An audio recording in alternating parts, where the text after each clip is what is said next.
Elections are instruments of democracy. Through voting, people can voice their opinions, express their hopes and aspirations, and ultimately influence the direction of their local, state, and national governments. The New Hampshire state primary election is on September 8th, and the midterm election is on November 8th. New Hampshire Latino News and AARP New Hampshire are committed to providing Granite Staters with the information and coverage they need to perform their civic duty. Hello, my name is Hugo Balta, publisher of New Hampshire Latino News. Welcome to Community Conversation, voting in the New Hampshire midterms and general election. This nonpartisan event features a panel of industry experts who will explain the voting process in New Hampshire and share resources that can help residents engage and answer questions. We are grateful to be joined by New Hampshire Secretary of State David Scanlon, Eva Castillo, Director of the New Hampshire Alliance for Immigrants and Refugees, Executive Director of the New Hampshire Institute of Politics at St. Anselm College, Neil Levesque, and AARP State Director Christina FitzPatrick. Thank you all for your time. Now let's start with a little bit of breaking news. For the first time, New Hampshire voters can access information in 3 other languages from the Secretary of State's office. We're talking about Spanish, French, and Mandarin. Unlike other states or jurisdictions, New Hampshire has not been federally required to provide election information in other languages, and state election officials have in the past resisted those efforts to publish multilingual voter information in the absence of a federal mandate. Secretary Scanlon, let's start with you. Tell us about this change and how you see it will help voters in the upcoming elections. Well, we have heard over the years a growing demand for election information in different languages.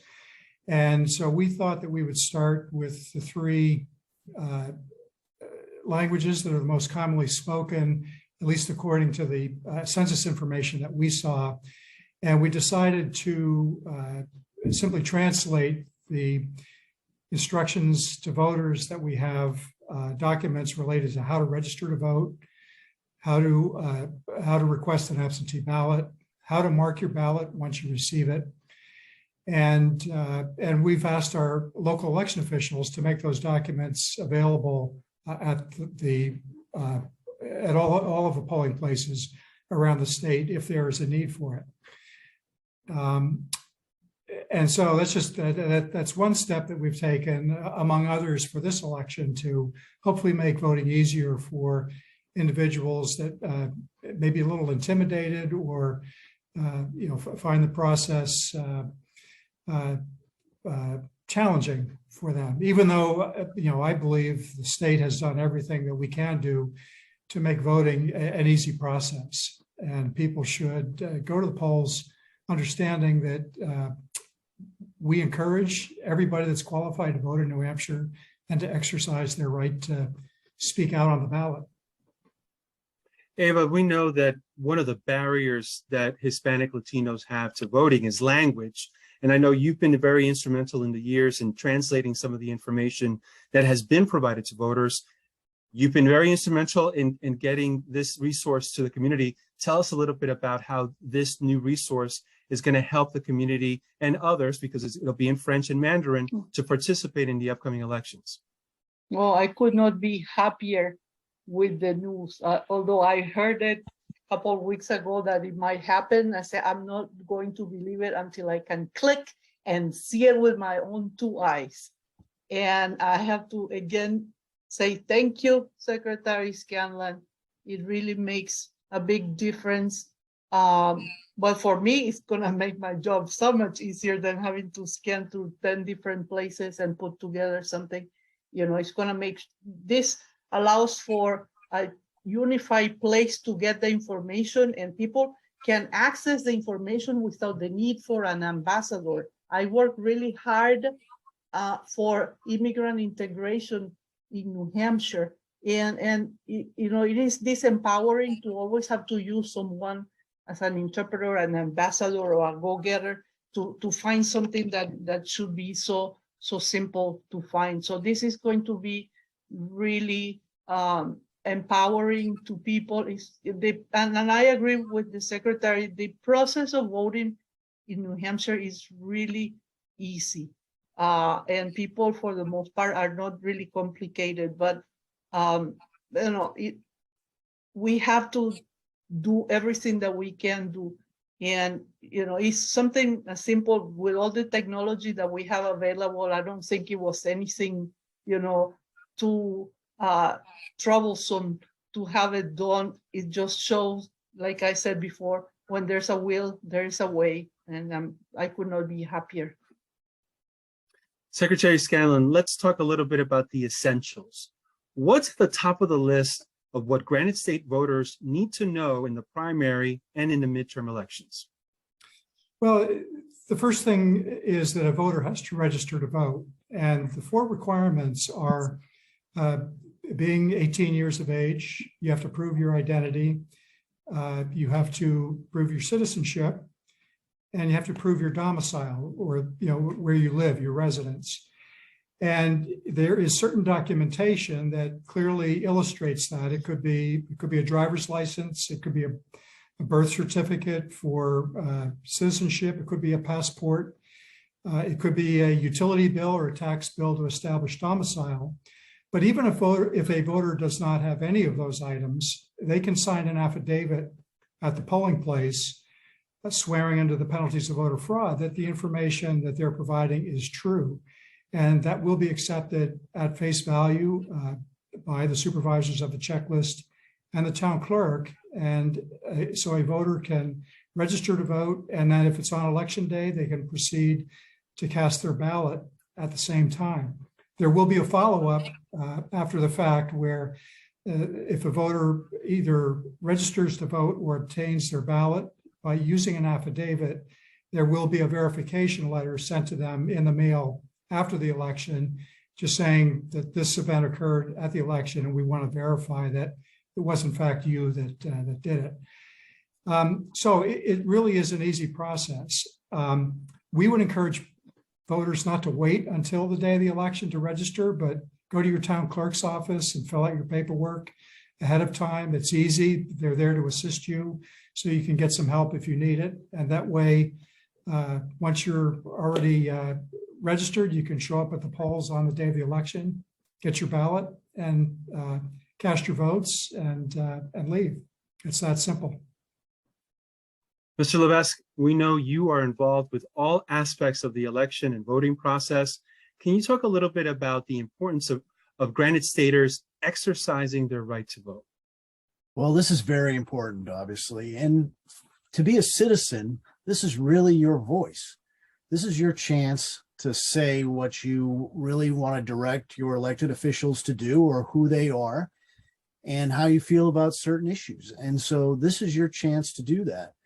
And it's very powerful. We will hear in the next couple of weeks many people saying, well, you need to vote, you need to vote. And I think a lot of citizens say, well, or think, I'm just one of many thousands of people. My voice doesn't count, my vote doesn't count. The truth is that you're right. We are on the real front lines of politics. We are around all kinds of elected officials. And one of the things I think would surprise citizens the most is how powerful their individual voice and individual vote really is, and how influential that is about the direction that the country or the state or the city or the town takes. And if people for a day were an elected official, even at the highest level, like a member of Congress here from New Hampshire, I think that they would see how very important it is and how much our elected officials really do listen to the votes. They listen to the voices of the citizens, but the direction of votes. And I think it's a very powerful thing, and it's our voice as citizens. So I think it's very important that we participate, and it feels great to participate, because after that you feel, even if it didn't go in the direction that you want, you felt like this was your chance and you gave it and you participated. You know, on one side, we're all paying taxes. And so we're having that civic activity taking place. We ought to have a voice in how those taxes are spent or in what way they're spent. And that's through the exercise of voting. Ms. FitzPatrick, AARP New Hampshire's mission is to empower people to choose how they live as they age. Tell us how the organization has been meeting that directive in this year's election. Thank you, Hugo. So AARP this fall has a very strong campaign to make sure that voters have the information that they need to be able to cast their ballot. We pride ourselves on being a trusted source of information. So before the election, we are trying to make sure that people know how to vote. And then after the election, we will strive to hold the candidates, elected officials, hold them accountable for doing what they said they were going to do. Another thing that we are doing is making sure that candidates know about the issues that older voters care about. And that is about affordable health insurance, the ability to save for retirement at work, affordable prescription drugs, more livable communities. These are issues that are really important to 50+ voters, but also benefit all voters, all people in their communities. Ms. Castillo, just a minute ago, we talked about language being one of those barriers that certainly in this year won't be in regards to the election. Hispanic Latinos are driving the population growth in New Hampshire. According to the U.S. Census, has seen the largest increase in the last 10 years. What does this electorate need in order to participate in the elections? We talked about language. What other things does this electorate need in order to participate? Okay, language is great, but I don't think it's enough. As I go around talking to people, because I enjoy talking to the electorate and telling them why it's important to vote, I hear they don't pay attention to us. The candidates do not bother to come and talk to us. So why should I bother to talk to them?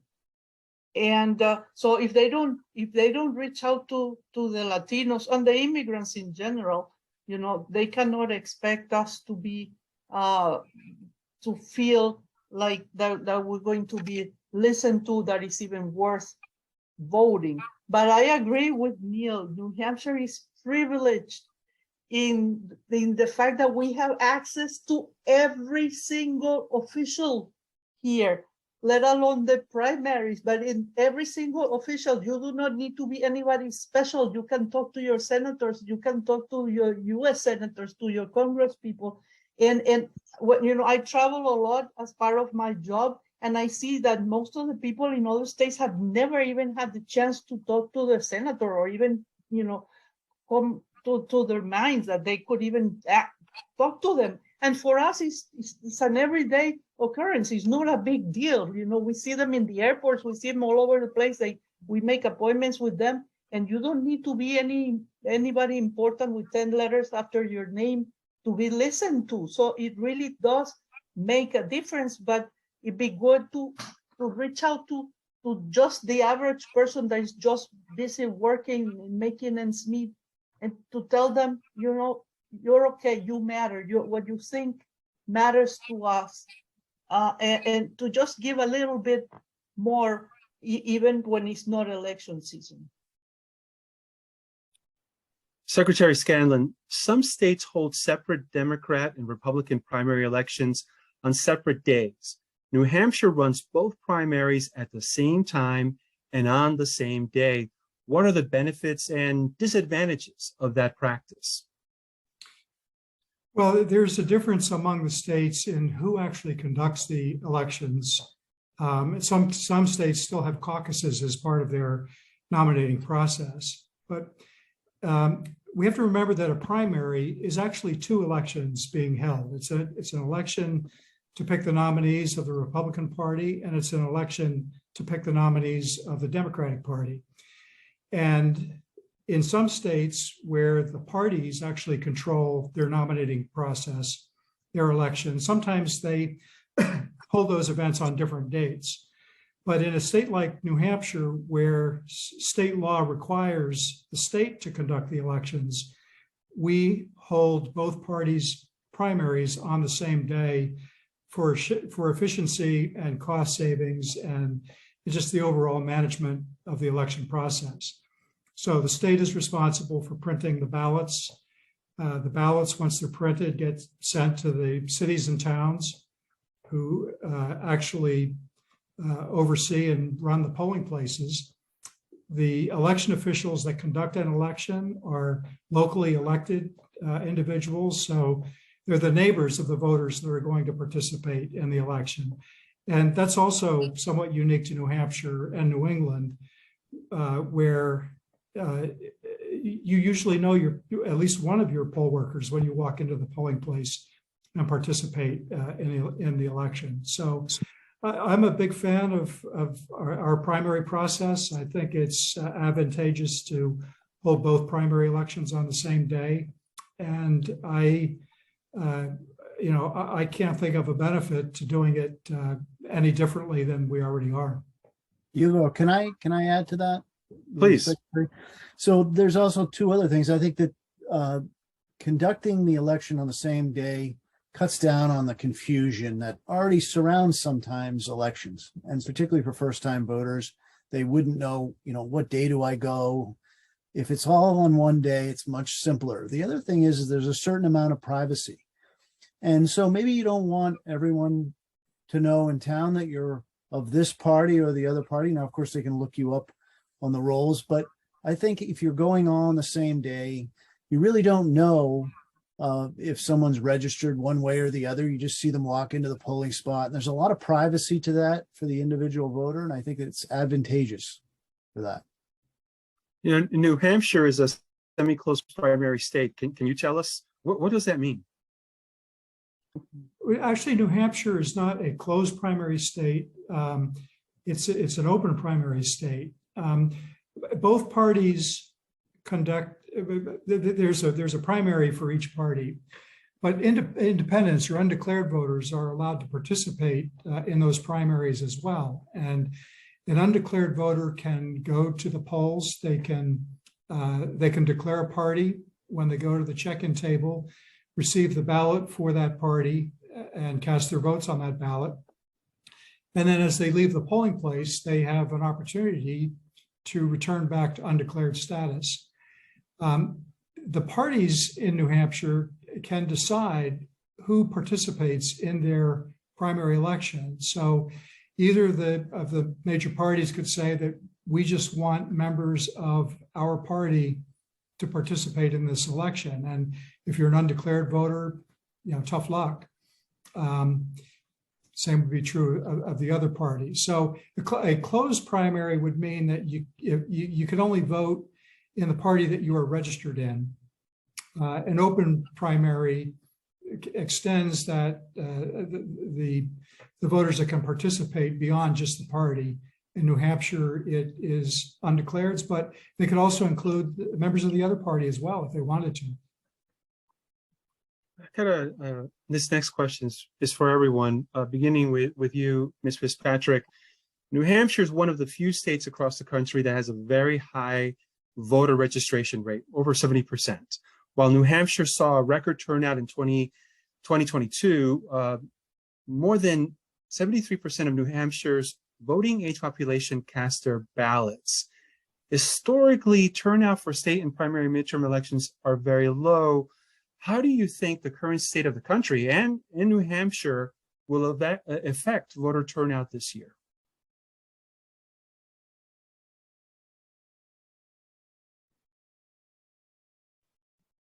I certainly hope that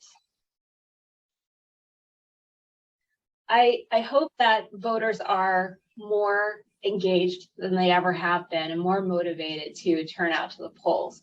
What we know is that voters 50 and older vote at higher rates than any other age group, and will continue to. So it's important for candidates to address the issues that 50 plus voters are interested in and that matter for their lives. And I want people to know that AARP has a lot of election information that will help people be able to cast their ballots. people can go to aarp.org/NHvotes to find out all the information that they need to be able to cast their vote. And they can also go to our website, aarp.org/NH, to find out more information about our upcoming voter education efforts and other activities that can help them to live their best lives. Eva, what do you think? What will keep voters home or bring them to the polls this year? I think when I talk to people, I tell them, you know, presidential elections are really important, but the local elections they matter more to us, if you will, because those are the elected officials that are going to determine how much taxes you pay, what is allocated for our education, for our police, or, you know, so these are the ones that enact the local laws that are the ones that we're living day to day. So I think we need to educate more, and also educate people more about the roles of the officials. A lot of people have no clue what the role of the say the executive council is, or what the state rep. We have so many state reps, they don't even know what's the difference. So educate more about the roles, and I do that a lot too in the community, but I would like to see a larger effort so people understand the importance of electing a proper sheriff, somebody that's going to represent my values and what matters to me. You know, things like that, and that we just do party, but we fail to educate the public about what really matters. Mr. Levesque, same question. Your thoughts Well, on I think voter turnout this year? In New Hampshire, I think people joke that politics is our state sport, and I think it's true. I think we have the highest voter turnouts in America. We're very engaged. A lot of that is what we were talking about earlier, that New Hampshire is such a small state that you really can participate. You can get to know these elected officials. And there's a lot to be said with learning what these different roles are and what they have the power to do and who they represent. But in doing so, you know, you're going to have a say in what your community is like, what your taxes are going to be like, how money is spent at things like schools. Going to the heart of the question, a lot of the times individual issues or whether or not people are happy or sad about their financial situation will a lot of times motivate people. But I think there's always something out there that's going to motivate voters, and particularly in this election, I think that that's certainly true. There's a series of issues out there that's motivating people. And I would expect that we'll have very high voter turnouts, particularly in 2022 and especially in 2024. But I always wait for our Secretary of State to make that determination. He usually makes a guess. This is his first run at it. We all listen very carefully to what the Secretary of State says as far as his prediction about voter turnouts. Secretary Scanlon, Well, what about you? I'm not prepared to make that prediction today, but I will before the election. You know, I think it's important for voters to know that the legislature has made some changes over the last decade that have made it easier for individuals to vote. And part of the area is absentee voting. There are two excuses in our Constitution where a voter can request an absentee ballot, and that is for being absent from the town that the voter lives in, or due to a physical disability.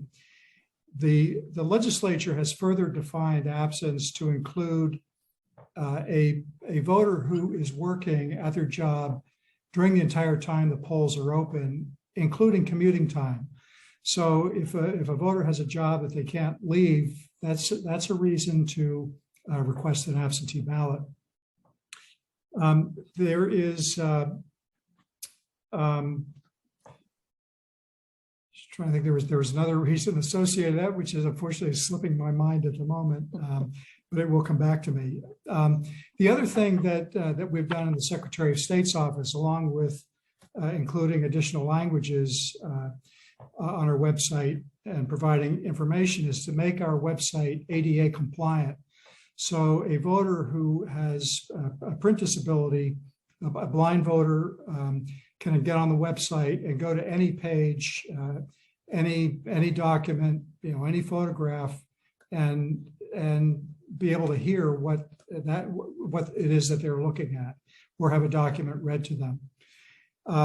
And we also have the ability now to deliver ballots to print disabled voters electronically. The voter can download a program and be able to have their printer mark the choices on their ballot. And when the voter's finished, they can take an envelope that will be sent to them by the town clerk, put their ballot in there, and return it to the clerk. The legislature has also allowed for delivery agents, which are defined basically by immediate family members, and in the case of a nursing home, the administrator, to actually deliver ballots that the voter has filled out to the town clerk.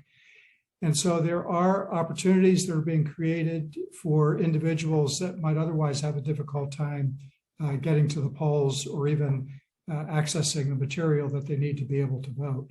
And I see that as a big move forward as well.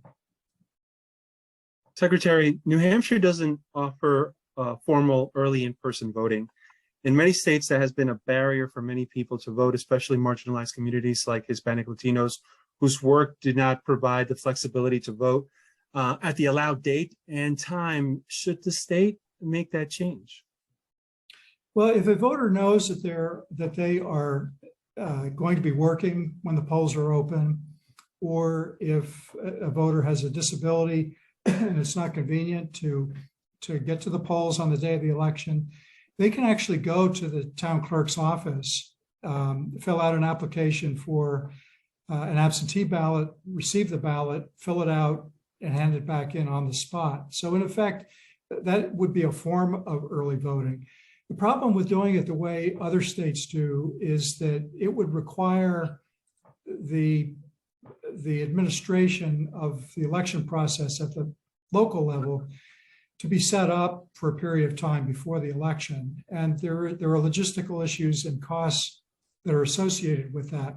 We have to remember that many of the other states that have early voting opportunities are run by county organizations in the other states, and they may have a central location within the county where that's funded by the county that voters could go to and cast their votes. That's not to say at some point it could not happen in New Hampshire, but it would require some carefully thought out logistical processing to be able to handle that. Mr. Levesque, many states require polls to be open between a 10 to 12 hour window, 7 to 7, 8 to 8. According to New Hampshire law, polling places must be open between 11 a.m. and 7 p.m. But localities are allowed to set their own polling hours as long as they are open during the 11 a.m., 7 p.m. window. In addition to early in-person voting that Secretary Scanlon just addressed, the shorter windows of time to vote on election day prohibit or make it harder for people to cast their ballots? What are your thoughts on that? Well, although that is the law, that 11 to 7, I've never actually witnessed or heard of a town that actually had those hours.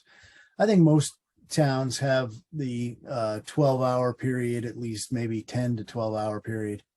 But let me just give you an example that we have to think about these town workers too. And it's a slow trickle sometimes. I live in a very small town of Springfield, New Hampshire. Every state in the nation has a Springfield, by the way. And we have a woman named Pixie, and she'll register your car, but she's the one there keeping the polls open from 7 a.m. to 7 p.m. And that's a pretty long period of time. And usually, if you're motivated to vote without those exceptions that the Secretary of State mentioned, you have a long work period or what have you, and there's an exception obviously for an absentee ballot.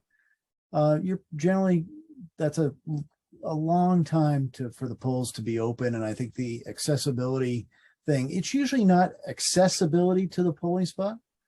It's people's motivation to go out and vote.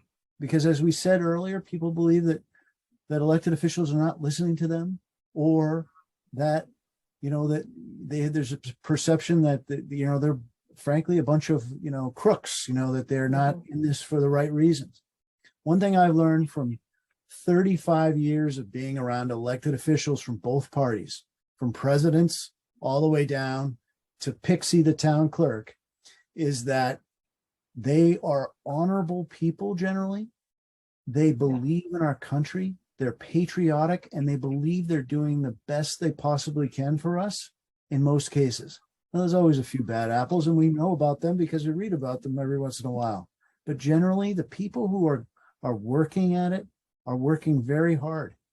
And it takes, you take an evening like we're on right now and turn on C-SPAN and watch the U.S. House of Representatives and watch them deliberate on an issue. These are people who are away from their families. It's in an evening hour business, essentially, and they're working as hard as they can because they want to benefit all of us. It's not a sinister thing for money or for fame. It's for the betterment of our country, and we need to keep that in mind as well. Ms. FitzPatrick and Ms. Castillo, as we come to a close of our community conversation, to both of the communities that you serve, beginning with you, Ms. FitzPatrick, what do they need in order to what do they need to bring with them? What are they looking for? What help do they need? Especially we talked about time and mobility on election day. What can you share with us in regards to helping them on election day? The most important thing that people need to do is to make a plan to vote. You need to think about it ahead of time and make sure you know where you're going, what you need to bring with you, and how you're going to get there. AARP provides a lot of that information on our website. So it's aarp.org/NHVote, and it's also available in Spanish at aarp.org/NHVota. Ms. Castillo. Yeah, I agree with the plan to vote. We do have an informal infrastructure, so we all coordinate transportation, childcare. I mean, the day of the election, we wake up at 5 in the morning and we go all over Manchester and Nashua and just go, in all the polls we put somebody, and we just have a big infrastructure there to do what needs to be done. And calling people at the last minute and doing whatever. And now that I have Secretary Scanlon here, I, as a community organizer, I could not let this pass. Is there any effort on your part to coordinate with the ELL classes, the citizenship classes, the Department of Education, to distribute those voter education, how to vote and all of that to their students? We don't have a formal program to do that. However, if there is any group that would like to invite either myself or somebody from our office to talk about issues related to voting or any other issue that the Secretary of State's office is responsible for, we're more than happy to participate. So just let us know. If you approach us, we're more than willing to come and help provide whatever information they need. Great, thank you. I'll hold you to that. Go ahead. And this is one of the reasons why AARP New Hampshire and New Hampshire Latino News hosts these community conversations. It's informative, it's building bridges between people and communities, and very focused on providing assets to the public in order to make better informed decisions. Mr. Levesque, you have the last word. Same question. What to bring on election day, how to prepare? Well, I think that looking at a lot of different news sources is very good, so you can make up your mind about who you're going to vote for. But generally, I think just bring your heart to the polls and participate and enjoy it, and participate and be a part of the American citizenship experience. And I think for the rest of the year, you'll feel great because at least you participated and you had a voice in our society. Yes, and participate in New Hampshire's favorite sport is what I've heard all during this conversation. It's worth reminding, Ms. FitzPatrick has said it a couple of times, please visit AARP New Hampshire's website for a comprehensive voter's guide that's full of valuable information, including how redistricting has redrawn the boundaries of certain state legislative and U.S. congressional districts. These changes may affect which candidates appear on your ballot. This has been time well spent. Thanks to all of you for your time and insights. Thank you. Thank you. This has been Community Conversation, voting in the New Hampshire midterms and general election, hosted by AARP New Hampshire and New Hampshire Latino News. I'm Hugo Balta. Thanks for watching. Be well and stay informed.